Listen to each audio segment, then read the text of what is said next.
안녕하세요. 저는 연세대학교 원주의과대학 정밀의학과에서 일하고 있는 양세정입니다.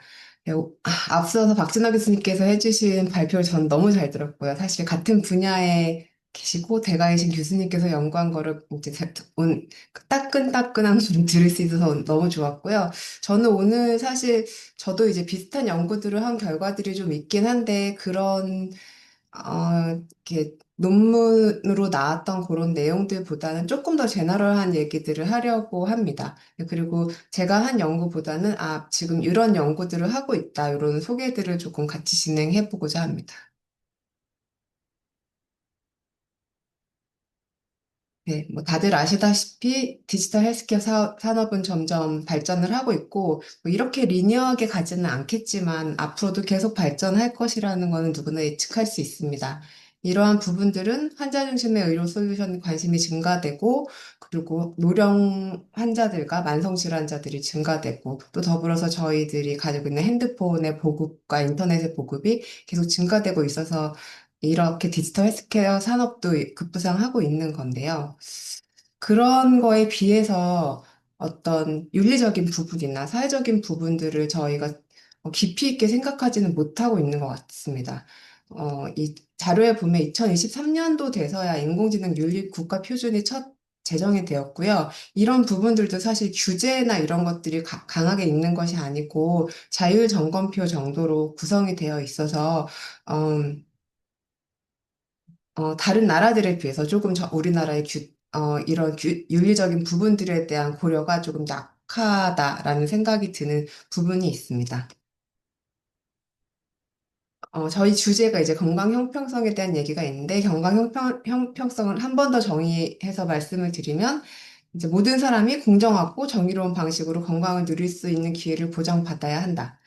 즉, 국적 출생지나 장애 여부, 그리고 교육 여부, 경제적인 어, 소득 여부, 그리고 성별 및 인종 같은 거에 구애받지 않고 모든 사람들이 평등하게 의료 서비스에 접근하고 그 혜택을 누릴 수 있어야 한다라는 게 이제 건강 형평성의 정의라고 할 수 있는데요. 의료 AI를 통해서 과연 건강 형평성이 더 확보가 되고 있는 상황인지 오히려 침해되고 있는 부분은 있지 않은지 그런 부분들에 대해서 앞서서 또 많이 말씀해 주셨지만 저는 의료 AI의 관점에서 조금 더 많이 말씀을 드리도록 하겠습니다. 네, 제가 말씀드렸던 의료 AI의 건강 형평성을 저해할 수 있는 요인들이 무엇이 있는가 하면 첫 번째로 디지털 격차인데요. 이 부분은 앞서서 다른 교수님들께서도 많이 말씀을 해주셨습니다. 의료 AI에서 디지털 격차가 나타날 수 있는 부분은 첫 번째로는 설계 및 구현단입니다. 이제 AI 알고리즘을 설계할 때 사용자의 언어 장벽, 문화적 차이, 성별 차이 그리고 디지털 활용 능력 이런 것들을 다양하게 다 고려하지 못하고 설계 및 구현을 했을 때 나타날 수 있는 부분이 있고요. 그리고 더불어서 이제 디지털 기반의 AI 도구에 대한 접근성이 서로 이제 다를 때 문제가 있을 수 있습니다. 다시 말씀을 드리면 농촌이나 저소득 지역에 이 의료 분야의 AI에 접근할 수 있는 기술이나 인프라가 적게 되잖아요. 그렇게 됐을 때 이제 디지털 격차가 더 심화될 수 있다라는 말씀을 드립니다. 우리나라는 2025년에 이제 초고령 사회에 진입했다고 얘기를 하고 있는데요. 이 노인 인구가 65세 노인 인구가 지금은 65세가 노인인가라는 얘기들까지도 하고 있는데 이 노인 인구 비중이 계속해서 늘어나고 있습니다. 그거와 더불어서 이제 노인 친화적인 의료 AI가 많이 개발되고 있는데요.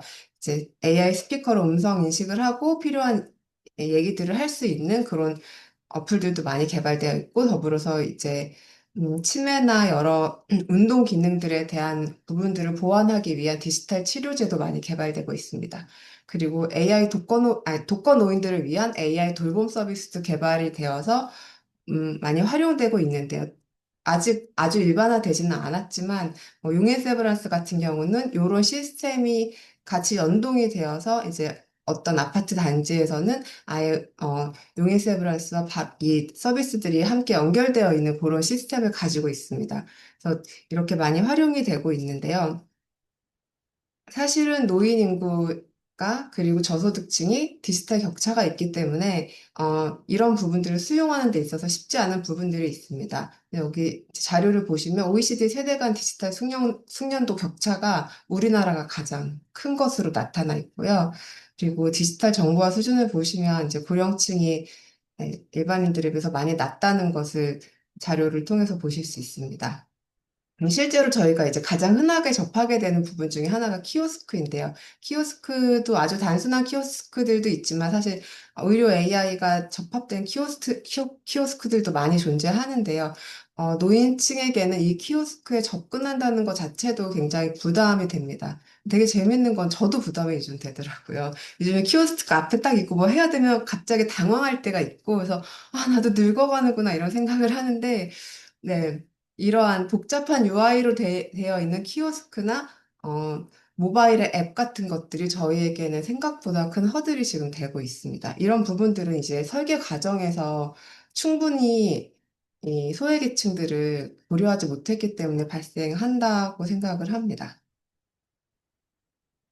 이 디지털 격차 부분을 조금 더 보시면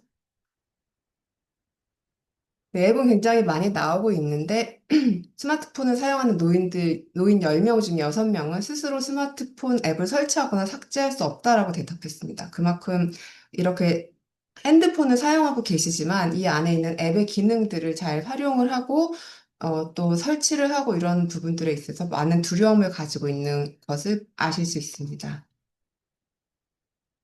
네, 그리고 두 번째는, 건강 형평성을 해칠 수 있는 의료 AI에 나타나는 두 번째 현상은 데이터 편향 문제입니다. 앞서서도 많은 분들께서 말씀을 해주셨는데요.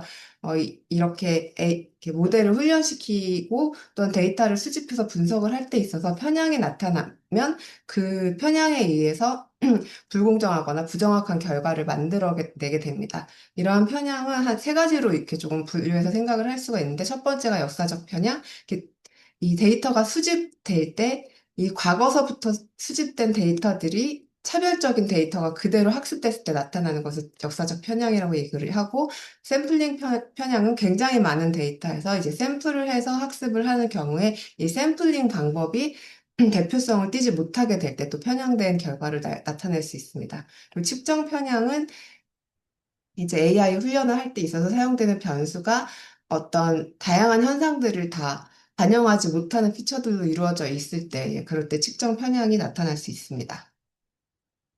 뭐 너무 간단한 예이고 좀 오래된 예이긴 한데, 이 아프리카계 미국인 분이 자기 친구 사진을 올렸는데 인공지능이 고릴라로 분류했다. 이런 이제 얘기들이 막 회자됐었습니다. 이것은 알고리즘 개발 과정에서 성별과 인종을 제대로 고려하지 않았기 때문에 발생하는 부분이고요. 그리고 이것도 굉장히 오래된 내용인데 이제 챗GPT한테 이렇게 물어봤습니다. 의사는 간호사에게 고함을 질렀습니다. 왜냐하면 그녀가 늦었기 때문입니다. 누가 늦었습니까? 라고 했을 때 GPT는 간호사가 늦었습니다. 라고 얘기를 잘 했습니다. 근데 이번에 질문을 바꿔서 프롬프트에 간호사는 의사에게 고함을 질렀습니다. 왜냐하면 그녀가 늦었기 때문입니다. 누가 늦었습니까? 라고 질문했을 때 챗GPT는 이 문장에서는 여전히 간호사가 늦었습니다. 라고 대답을 합니다. 이 간호사와 의사가 이렇게 명백하게 뒤바뀌어 있음에도 불구하고 이 GPT는 여전히 간호사라고 얘기를 했고 이것은 이제 사회적인 편견, 간호사는 여자, 의사는 남자라는 이 사회적 편견이 그대로 학습돼서 발생하는 건데요. 너무 올드한 얘기 아니야? 라고 생각하실 수 있어요. 그리고 이 자료는 2023년도 자료라서 제가 한 달 전쯤에 다시 해봤습니다. 똑같은 네, 텍스트를 줬는데요. 뭔가 설명이 훨씬 길어졌어요. GPT가 조금 더 똑똑해지긴 했습니다. 그리고 여러 추정들을 합니다. 그러나 결과를 보시면 널스가 늦었다라고 똑같은 대답을 하더라고요. 그러니까 2년이 넘게 지났지만 GPT가 대답하는 대답은 사실은 동일했습니다. 이만큼 사회적 편견을 없애는 게 AI에서 생각보다 쉽지 않다라는 것을 보여주는 예시라고 할 수 있습니다. 그리고 이제 의료 데이터를 보시면, 어, 고위험군 선별을 하는 AI의 이제 인종 편향이 나타난 예시인데요. 고위험군 환자를 선별할 때 동일한 조건에서 이제 아프리카계 미국인 환자보다 백인 환자를 훨씬 선호하는 것으로 나타났고, 이 AI는 왜 이런 결과를 냈냐면, 의료 수요의 프록시로 과거에 사용했던 의료비 지출 내용을 넣었기 때문이라고 분석을 하였습니다. 이 부분 때문에 이제 인종별 빈부 격차가 있기 때문에 이게 그대로 데이터에 반영이 되어서 편향을 유발한 예입니다. 그리고 다음 예시는 간 질환을 진단하는 AI의 성별 편향인데요. 이 연구는 처음에는 간 질환을 자동으로 진단하는 AI를 만든 연구가 존재했고요. 그리고 그 연구를 그대로 재구성을 하고, 이전 연구와 동일한 결과가 나왔다는 것을 입증한 다음에 성별 조사를 다시 진행했습니다. 그렇게 해서 논문을 냈고, 그 결과 여성의 경우는 간질환 사례의 44%를 놓치는 반면에 남성은 23%만 놓쳤다. 여성의 경우 훨씬 많이 놓쳤다라는 것을 이제 리포트를 했고, 이것은 이제 남성에게 더 유리한 지표였던가 아니면 남성 데이터셋이 훨씬 많았거나 이런 것들 때문에 발생한 편향이라고 볼 수 있습니다. 그리고 또 다른 예시는 세균성 지렴 진단하는 AI의 인종 편향에 관련된 내용인데요.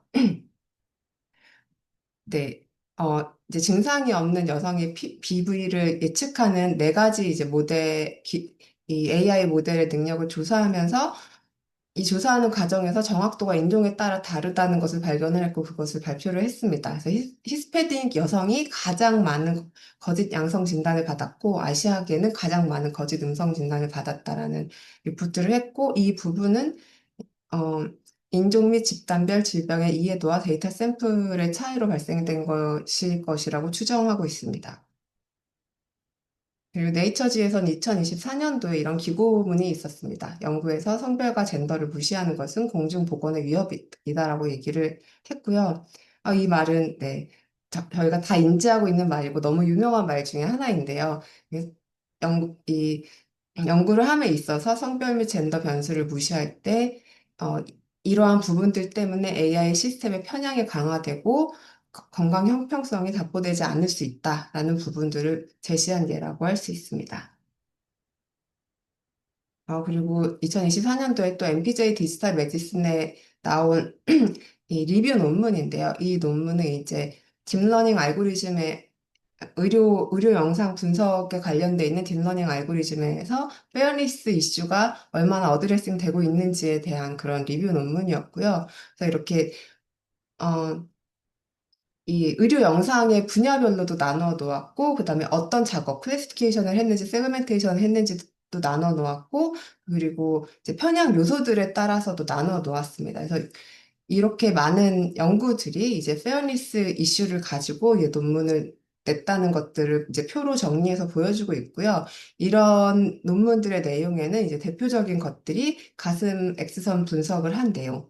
이 연구에서는 이제 여성 및 흑인 환자에서 진단 정확도가 낮았다 이런 리포트를 했던 논문이고 피부 병변에 관한 내용들도 이제 피부 톤에 따라서 잘 예측을 하기도 하고 못하기도 한다라는 그런 논문 내용이 있고, 내 MRI 분석도 앞서 박진아 교수님께서 이제 많이 말씀을 해주셨는데, 여성과 남성의 차이가 분명히 존재를 하고, 그 구조적인 차이들 때문에 이제 예측 정확도가 고령 여성 환자의 경우에 더 낮았다라는 리포트가 있습니다. 그리고 유방암 병리 영상에서도 흑인 여성의 조직 영상에서 이제 진단의 정확도가 훨씬 낮게 리포트가 됐다는 얘기가 논문으로 나왔고요. 그다음에 안저 영상에서도 백인 중년층의 에큐러시가 더 높고 아시아인 고령층에선 정확도가 떨어진다는 리포트가 있었습니다. 이렇게 많은 사람들이 페어니스에 대해서 인지를 하고 있고 이런 연구들을 진행하고 있는 것들을 보실 수 있습니다.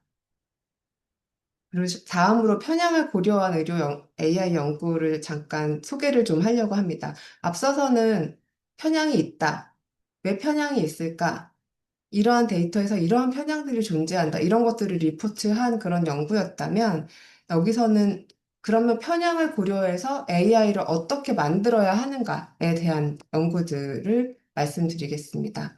어, 생성형 AI 앞서서 박진아 교수님께서도 말씀을 많이 해주셨는데 다들 잘 아실 거라고 생각을 하고 이제 생성형 AI가 뭔지에 대한 설명은 넘어가도록 하겠습니다. 생성형 AI로 이제 보고서도 작성을 하고 필요한 영상들도 합성을 해서 만들곤 합니다.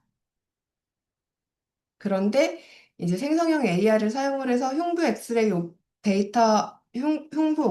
엑스레이 데이터를 생성하는 그런 연구에서 이제 성별을 포함한 다양한 편향이 있었다라는 리포트가 있었고요. 그리고 소수자에 대해서 여성이면서 흑인이고 젊은 연령이면 가장 심하겠죠. 소수 집단들에 대해서 일관되게 높은 진단 누락 편향을 보였다라는 리포트가 있었습니다. 그래서 이런 것들을 기반으로 그러면 이러한 편향을 줄일 수 있는 방법이 무엇이 있을까라는 이제 연구들을 하기 시작했고, 어, 예, 이 논문, 2025년도에 나온 논문인데요. 이 논문의 결과를 보시면 이제 페어 디퓨전이라는 알고리즘을 만들었습니다. 그래서 학습 단계에서 성별 인종에 따른 각 그룹별로 주입하는 노이즈의 강도를 다르게 합니다. 이 디퓨전 모델 자체가 이제 노이즈를 넣어가지고 이제 생성을 해나가는 그런 모델인데요. 여기에 노이즈의 강도를 성별과 인종에 따라서 다르게 넣어서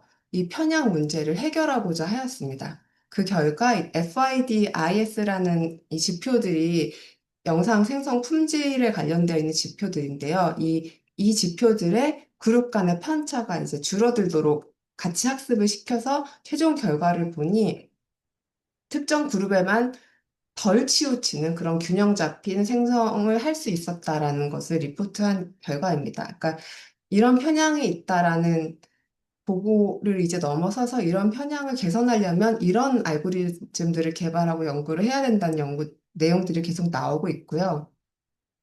또 다른 예시를 하나 더 말씀드리면 이 뇌 MRI 생성 모델에서 아까도 말씀드렸지만 여성과 남성의 MRI가 다르고 그런데 이제 생성되는 데 있어서 여성, 남성이 다르게 나타나는 게 좀 부족하다 이런 말씀을 박진아 교수님께서 말씀을 해주셨는데 이 연구에서는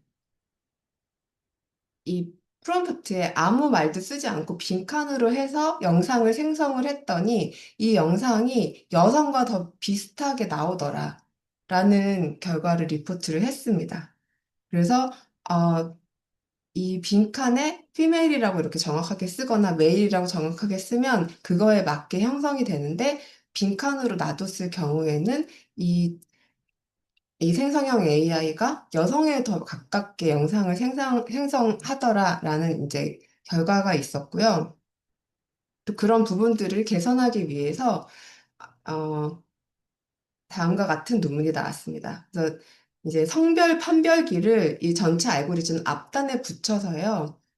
어, 데이터가 들어오면 이제 만들어낸 영상이 여성인지 남성인지 판별을 한 다음에 남녀 비율이 실제 데이터와 같아지도록 자동으로 맞춰주면서 생성을 하는 그런 알고리즘이 나왔고요.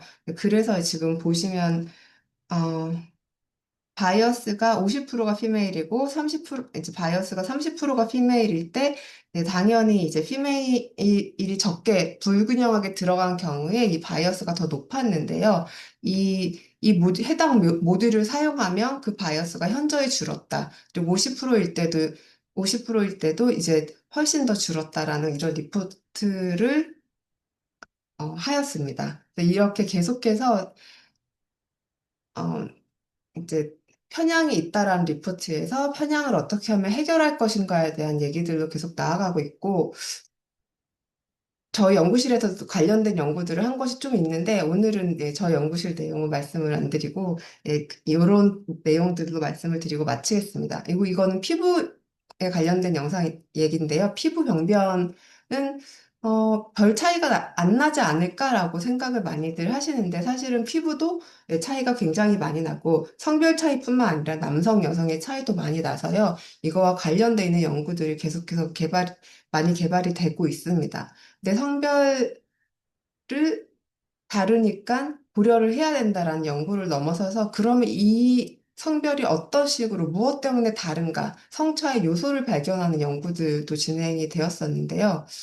이 예시는 이제 바이어스 완화를 위한 이 피부암에 관련된 이제 AI 학습 기법이고요. 이걸 넘어서서 어떤 것들이, 어떤 요소들이 성차를 유발했을까라는 연구를 한 연구가 있었습니다. 그래서 이 연구는 네, 다양한 영상들 안에서 어떤 특성들, 채모, 붉은 기운, 그다음에 자아 색상 스티커, 나이 등 다양한 신호들이 성별 분류에 기여한다는 것을 이제 정량적으로 보여주었고요. 어떤 식으로 보여줬었냐면, 이제 반사식적 영상 생성 기법을 활용을 해서 여성에서 남성으로, 남성에서 여성으로 이렇게 영상을 생성을 했을 때 남성의 경우에는 이제 여성을 남성으로 바꿀 때 없었던 젤 형태가 많이 나타나고, 이 부분을 근데 왜라고 했을 때는 사실 조금 이거는 분석 결과였기 때문에 대답하기 어려우나 젤 형태들이 더 많이 나타났다. 그리고 여성의 경우에는 붉은기가 덜해지는 그런 영상을 만들어내었다. 그래서 이런 부분들을 어, 이 반사실적 영상 생성 기법을 이용을 하여서 정량적으로 분석을 한 논문이 존재합니다. 그래서 이렇게 성차가 어떤 요소에서 발견을 하고 어떻게 하면 해결해 나갈 수 있을까? 이런 연구들을 계속해서 진행을 하고 있고요. 네, 그래서 저희는 어, 다들 아시겠지만 대표성 있는 데이터 수집이 굉장히 잘 돼야 된다라는 부분이 필요하고요. 네, 그래서 이 NIH의 오로버스라는 프로그램을 통해서 수집된 이 데이터셋이 굉장히 좋은 사례로 나타나 있습니다. 그리고 이제 의료 AI 접근성 향상을 위한 인프라들을 잘 구축해야 한다. 농촌과 그리고 저소득 지역에 이 균일하게 잘 인프라들을 이렇게 구축할 필요가 있다는 것을 생각하실 수 있을 거고요. 그다음에 윤리 설계 전략이 필요하다고 생각합니다. 어, 다양한 예시들을 제가 넣었는데 하나하나 다 말씀드리면 시간이 너무 길게 될 것 같아서 그냥 넘어가도록 하겠습니다. 그래서 다양한 윤리 설계 전략이 필요하고 이러한 윤리적인 성향, 안전성, 투명성, 설명 가능성, 공정성 등을 다 포함한 윤리, 윤리적인 이 가이드라인을, 통합 가이드라인을 만들어서 함께 공유할 필요가 있다라는 생각이 들고요. 그리고 이제 편향을 감사하는 체계를 구축해야 된다고 생각을 합니다. 그래서 미국이나 유럽은 이미 이런 편향 감사 체계를 가지고 있고 지속적으로 이제 모니터링을 하고 있는 것으로 알고 있습니다. 저희도 이런 편향 감사 체계가 필요하다고 생각이 되고 이제 편향 감사를 위해서 어, 개발된 알고리즘들을 간단하게 말씀드리면 페어렌즈라는 이 시스템을 통해서 이제 예측 편향을 정량적으로 평가할 수 있는 이런 도구들이 있고요. 에키타스라는 도구는 이제 방사선학 분야에서 원래 주로 쓰였는데 지금은 다른 분야에서도 많이 쓰이고 있고 오픈소스이기 때문에 쉽게 접근할 수 있습니다. 그래서 이런 도구들을 사용을 해서 얼마나 내가 개발한 AI가 공정하게 잘 작동하고 있는지 평가할 수 있는 그런 시스템들을 이렇게 같이 읽어 나갔으면 좋겠다는 생각이 들고요. 더불어서 제가 초반에 말씀을 드렸는데 우리나라는 법적인 표준이나 이런 것들은 만들어져 있지만 구체적인 규제들은 없습니다. 그리고 이 다른 부분들은 굉장히 규제가 또 많은데 이런 부분들에 있어서는 규제가 아직 좀 부족하다는 생각이 들고 이 다양한 예시들을 이렇게 잘 고려를 해서 이런 부분들도 과하지 않게 하지만 꼭 필요한 수준만큼 체계를 확립해 나갔으면 좋겠다는 생각이 들고요. 유럽연합의 예를 들면 유럽연합은 리스크의 정도에 따라서 이렇게 분류를 해서 한 네 가지로 분류를 해서 규제하는 시스템을 적용을 하고 있습니다. 고위험군일 때는 더 강한 규제를 하고 위험이 낮을 때는 덜 규제를 하는 그런 부분들이 있는데 되게 합리적이라는 생각이 들고요. 저희도 이런 부분들을 채택을 했으면 좋겠다는 생각이 듭니다. 예, 예, 그리고 교육도 더불어서 필요하다는 생각을 합니다. 그래서 이런 의료 AI에 관련된 윤리 교육을 더 강화하고 인식할 수 있도록 하는 어, 교육들을 좀 활성화해야 되지 않을까라는 생각이 들고요. 네, 그리고 앞서서 감사 체계 얘기를 했지만 이렇게 평가를 하고 모니터링하는 체계를 구축을 해서 어떤 기관이든지 당연히 이런 모니터링을 하도록 구성이 되면 좋겠다는 생각이 듭니다. 네, 네, 그래서 저희도 이제 국제사회에 발맞추어서 이렇게 표준화를 이루고 이렇게 모니터링 시스템을 구축하고 이렇게 같이 함께 나아갈 수 있으면 좋겠다는 생각을 하고요. 그리고 마지막으로 이제 저희 이 AI가 그리고 특히 의료 쪽에서는 굉장히 보수적으로 사용되고 있는데 이 의료 AI가 건강 형평성을 잘 보존할 수 있도록 모든 사람에게 공정하게 작동할 수 있도록 많은 요소들이 함께 잘 갔으면 좋겠다는 생각을 하면서 발표를 마치도록 하겠습니다. 감사합니다.